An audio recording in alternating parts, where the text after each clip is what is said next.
नमस्कार। सी न्यूज़ भारत पर वक्त हो चुका है न्यूज़ बुलेटिन का। मैं हूं अखिलेश पांडे। इस न्यूज़ बुलेटिन में बात होगी रीवा की, जहां भारतीय नौसेना का विमान सी हैरियर पहुंचा सैनिक स्कूल रीवा। आगे बात होगी हरदोई की, जहां श्रीमद् भागवत कथा और श्री विष्णु महायज्ञ में बरस रहा अमृत। साथ ही आगे बताएंगे कि कैसे रेवाड़ी में भाजपा प्रदेश अध्यक्ष नायब सैनी ने कहा कि कांग्रेस की दुकान में नहीं है सामान। और भी तमाम खबरों पर आइए विस्तार से करते हैं चर्चा। भारतीय नौसेना में भारत की रक्षा कर रहे विमान सी हैरियर विराट सफेद बाग के लोगों के साथ आज रीवा पहुंचा, जहां पर पूर्व मंत्री महाराजा पुष्पराज सिंह सैनिक स्कूल पहुंचकर सी हैरियर विमान के बारे में बताया एवं उनकी लगातार कोशिश रही सी हैरियर विमान अपने यहां वापस आए। भारतीय नौसेना का विमान व्हाइट टाइगर के लोगों के साथ खड़ा है। इसे सी हैरियर विमान कहते हैं। भारत की सीमा रक्षाओं का लगभग क्षेत्र रक्षण सजीव रूप से बचाव किया तो वह सी हैरियर विमान, जिसमें आपके रीवा का व्हाइट टाइगर का लोगो दिख रहा है, जो व्हाइट टाइगर विराट है। मोहन का अंतिम बच्चा विराट हमारे यहाँ लगभग 19 साल रहा और सन 75 में उनका भारतीय नौसेना को दिया गया। आज वह नौसेना का रक्षण कर रहा है, भारत का रक्षण कर रहा है। ये हमारे लिए बड़े गर्व की बात है। सी हैरियर ने फॉकलैंड युद्ध और बाल्कन संघर्षों में सेवा की। सभी अवसरों पर ये मुख्य रूप से संघर्ष क्षेत्र के भीतर तैनात विमान वाहक से संचालित होता था। फॉकलैंड युद्ध में इसका उपयोग इसकी सबसे उच्च प्रोफाइल और महत्वपूर्ण सफलता थी, जब यह ब्रिटिश टास्क फोर्स की सुरक्षा के लिए उपलब्ध एकमात्र फिक्स्ड विंग लड़ाकू विमान था। संघर्ष के दौरान सी हैरियर ने दुश्मन के 20 विमानों को मार गिराया। सी हैरियर दुश्मन की जमीनी गोलीबारी में नष्ट हो गए। इनका उपयोग रॉयल एयरफोर्स द्वारा संचालित हैरियर की तरह ही जमीनी हमले करने के लिए भी किया जाता है। भारतीय नौसेना का जागरूक और सशक्त विमान व्हाइट टाइगर के लोगों के साथ जो खड़ा है उसको कहते हैं सी हैरियर। भारत की सीमा रक्षाओं का लगभग क्षेत्र रक्षण और सजीव रूप से अगर बचाव किया है तो ये सी हैरियर है, जिस पे आपके रीवा का व्हाइट टाइगर दिख रहा है, जो व्हाइट टाइगर विराट है। मोहन का अंतिम बच्चा विराट हमारे यहाँ लगभग 19 साल रहा और सन 75 में उसको भारतीय नौसेना को दिया गया। आज वो नौसेना का रक्षण कर रहा है, भारत का रक्षण कर रहा है। बड़े गर्व के साथ रीवा से पुष्पराज। रीवा से सी न्यूज़ संवाददाता अर्जुन तिवारी की रिपोर्ट। हरदोई विकासखंड कोथावा के ग्राम चपड़तला गांव के बाहर गोमती नदी के पास स्थित नाथू बाबा शांति रमन आश्रम पर चल रही साप्ताहिक श्रीमद् भागवत कथा व श्री विष्णु महायज्ञ धार्मिक कार्यक्रम का आयोजन श्री श्री 108 श्री रामचरण दास महाराज के तत्वाधान में हो रहा है।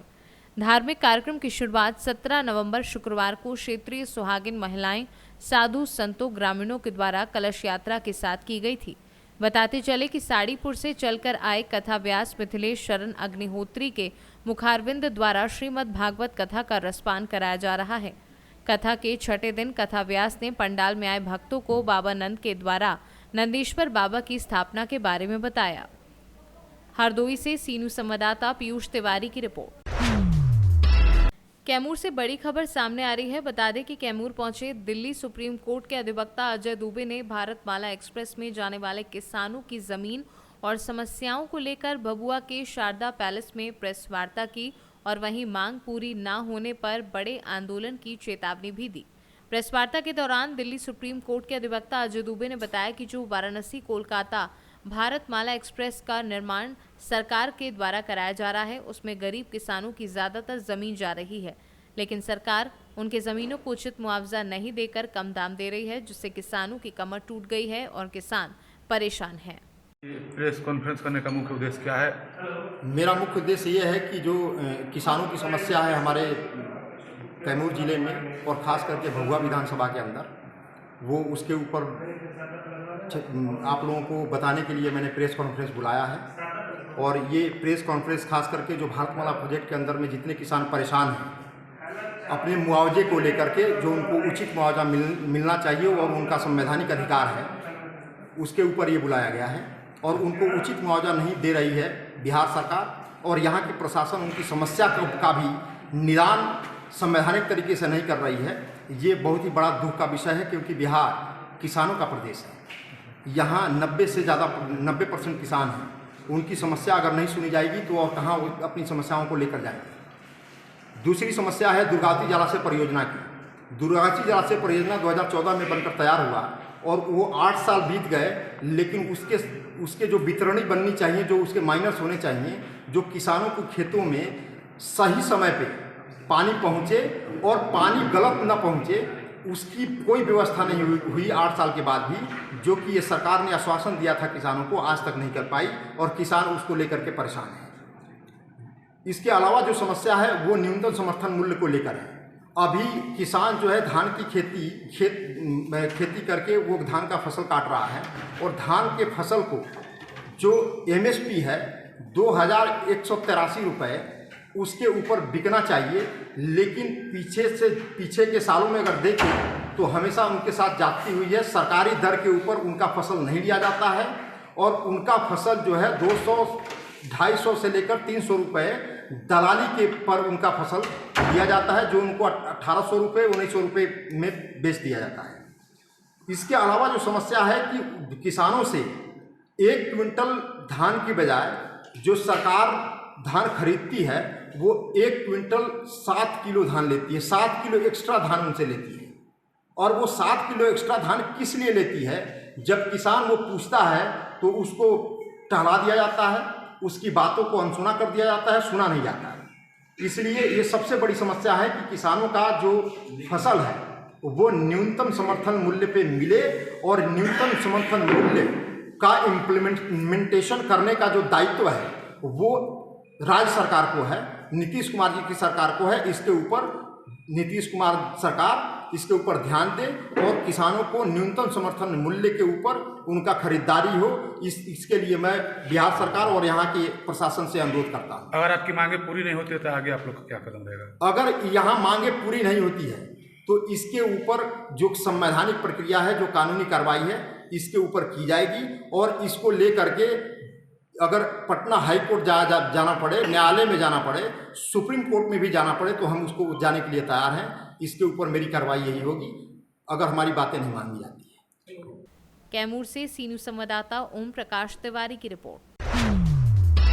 मुजफ्फरपुर जिले के बंदरा प्रखंड के मुन्नी बेंगरी पंचायत के केवटसा में हुई अग्निकांड की घटना में सुरेंद्र राय, इंदल राय, रुदल राय, नंटनू राय, बच्चे बाबू राय सहित 7 परिवारों के घर जलकर राख हो गए। घटना में घर, नकदी, अनाज, बर्तन, कपड़ा, फर्नीचर समेत तकरीबन 12 लाख रुपए से ज्यादा की बड़ी संपत्ति जलकर राख हो गई। मौके पर जुटे लोगों के प्रयासों से जब तक आग पर काबू पाया जा सका तब तक लाखों रुपए की संपत्तियों का नुकसान हो चुका था। घटनाक्रम के बाद गायघाट विधायक निरंजन राय ने बुधवार को घटनास्थल का जायजा लिया और पीड़ित परिवारों को आवश्यक मदद दिलवाने का आश्वासन दिया। उन्होंने कहा कि बंदरा सीओ को आवश्यक कार्यवाही एवं मदद के लिए निर्देश दिए हैं। रेड क्रॉस से भी संभव सहायता दिलाई जाएगी। घटना हुई है आज बंदरा प्रखंड अंतर्गत केवटसा में जी। 7 लोगों के परिवार में कल शॉर्ट सर्किट, जैसा कि बताया जा रहा है कि शॉर्ट सर्किट के वजह से आग लग गई जी। काफ़ी क्षति हुई है। लोगों का घर जल गया और उसमें रखे हुए सारे सामान जल के खाक हो गए।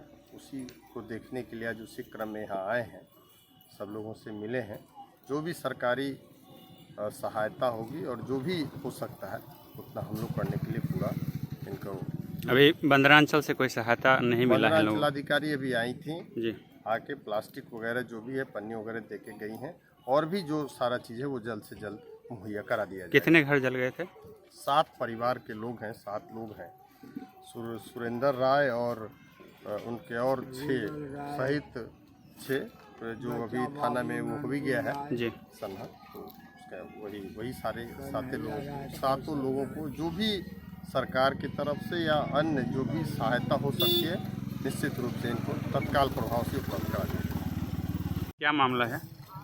आज यहाँ केवटसा में सुरेंद्र राय पिता राधे राय, कल इनके घर में बिजली शॉर्ट सर्किट होने के कारण आग लगा, जिसमें रुदल राय और सुरेंद्र राय, नानटुन राय, बच्चे बाबू राय और क्या कहता है कौशल राय, कन्हाई हैं, अजय जी हैं, सारे इंदल जिले के 7 आदमी को क्षति हुआ है, जिसमें यहाँ माननीय विधायक जी को कॉल करके बुलवाए, सीओ साहब के द्वारा पन्नी वगैरह दिया गया है और आगे विधायक जी आश्वासन दिए हैं कि जो इसका मिलता है वो हम दिलाने का काम करेंगे। क्या परिचय हुआ आपका? हमारा परिचय हुआ राम कुमार प्रसाद यादव, मुन्नी बेंगड़ी पंचायत अध्यक्ष राजद। मुजफ्फरपुर से सी न्यूज संवाददाता दीपक कुमार तिवारी की रिपोर्ट। केंद्र में देश के प्रधानमंत्री नरेंद्र मोदी और प्रदेश में मुख्यमंत्री मनोहर लाल खट्टर के कुशल नेतृत्व भाजपा की सरकार ने चहुमुखी विकास किया है, जबकि राजस्थान में कांग्रेस की सरकार ने सिर्फ और सिर्फ भ्रष्टाचार को जन्म दिया है, या यूं कहिए कि कांग्रेस की भ्रष्टाचार की जननी है और अब कांग्रेस की दुकान में कुछ सामान नहीं बचा है और यही कारण रहेगा कि राजस्थान सहित 5 राज्यों में कमल का फूल ही खिलेगा। और मैं दावे से कह सकता हूं कि 2024 के चुनावों में भाजपा 75 पार से भी रहेगी आगे। ये कहना है रेवाड़ी पहुंचे प्रदेशाध्यक्ष नायब सिंह सैनी का, जहां भाजपा कार्यकर्ताओं व पदाधिकारियों ने उनका फूल मालाओं से व पगड़ी पहनाकर जोरदार स्वागत किया। युवाओं के जबरदस्त जोश को देखते हुए प्रदेशाध्यक्ष गदगद नजर आए। लोकसभा के उसके बाद में विधानसभा के चुनाव है। अगर संगठनात्मक बात कर ले तो किस तरीके की तैयारी आप देख रहे हैं कि क्या कुछ कोई बदलाव किया जाएगा इसमें? नहीं, देखिए, क्योंकि सभी कार्यकर्ता मजबूती से लगे हुए हैं, क्योंकि यहाँ टीम से फैसला होता है और टीम बैठ कर के फैसला करेगी। अभी तो मैं लोगों का आशीर्वाद लेने के लिए जिला जिला में जा रहा हूँ और जब बैठेंगे जो भी हमारा केंद्रीय नेतृत्व और हमारा प्रदेश नेतृत्व की टीम बैठ करके आपको आवश्यकता लगती है कि आगे संगठन को मजबूत किया जाए, इस तरह की कोई रणनीति आपके? देखिए, संगठन तो मजबूत हमारा है और आगे भी रहेगा। इसको और गति तेज देने की जरूरत है, उसको और गति देने का काम करेंगे, क्योंकि हमारा संगठन को पन्ना से लेकर के हमारा बूथ और बूथ से लेकर के शक्ति केंद्र से लेकर के हमारा मंडल से लेकर के हमारा जिला से लेकर के प्रदेश, एक बड़ी चेंज कार्यकर्ताओं की है। और मजबूती से जो 9 साल में केंद्र सरकार ने, नरेंद्र मोदी जी ने और मनोहर लाल जी ने काम किए हैं, उन सब कामों को घर घर तक पहुंचाने का काम हमारा ये कार्यकर्ता करेगा। कांग्रेस आजकल झूठ का सहारा ले रही है, झूठ बोल करके लोगों के अंदर भ्रम की स्थिति पैदा कर रही है, परंतु हमारा लाखों कार्यकर्ता कांग्रेस के आगे, इस झूठ के आगे एक दीवार बन के खड़ा होगा, उसके झूठ को फैलने नहीं देगा और भारतीय जनता पार्टी देश और प्रदेश के विकास के अंदर एक अहम भूमिका यहाँ पर और गति से विकास हो और लोगों को सुविधाएं मिले, उसके लिए काम करें। सर, बहुत बड़ी बात है, पीछे के चुनाव से ले ले, अगर उसके बाद ले ले, धड़ेबंदी बहुत देखने को आई। इसको लेकर आपके पास कोई इस तरह के इंतजाम है कि धड़ेबंदी खत्म हो सके पार्टी से? भारतीय जनता पार्टी में कहीं धड़ेबंदी नहीं है।